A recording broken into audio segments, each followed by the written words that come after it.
मुवाजना कीजिए 156.378 और 156.348 में। ठीक, हमें यहाँ पर यकीनन ये मालूम करना है कि कौन सा अदद जो है वो बड़ा है। तो इन्हें दोबारा लिखते हैं 156.378 और इसके नीचे मैं लिखता हूँ 156.348। ठीक, तो इनका मुवाजना करने के लिए सबसे पहले आप बाईं जानिब, इंतहाई बाईं जानिब पहला हिस्सा देखें, ये सैकड़े की जगह है।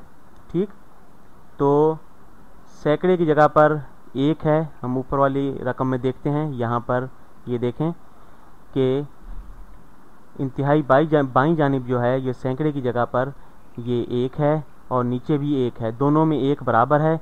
तो यहाँ पर आप देखें कि ये दोनों बराबर हैं यहाँ पर सैकड़े की जगह पर। अब दहाई की जगह पर ऊपर भी 5 है और नीचे भी 5 है, दोनों बराबर हैं यहाँ पर भी।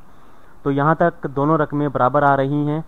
तो आगे देखते हैं, अब इकाई की जगह पर ऊपर भी 6 है और नीचे भी 6 है, दोनों रकमों में 6 मौजूद है। 156 ऊपर भी है, 156 नीचे भी है, तो ये यहाँ तक दोनों बराबर हैं।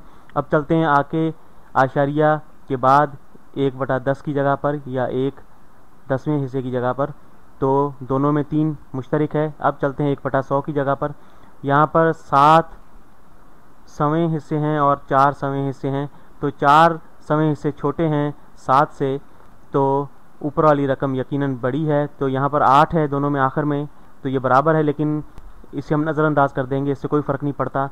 अगर ऊपर वाला 8 जो है वो छोटा हो नीचे वाले रकम से, तो इससे जो है तब भी कोई फ़र्क नहीं पड़ता, क्योंकि 7 जो है वो बड़ा है 4 से, ये रकम हर सूरत में बड़ी होगी। ठीक, तो 156.378 बड़ा है 156.348 से, और ये है इनके 1/100 की जगह पर 1 सवें हिस्से की वजह से।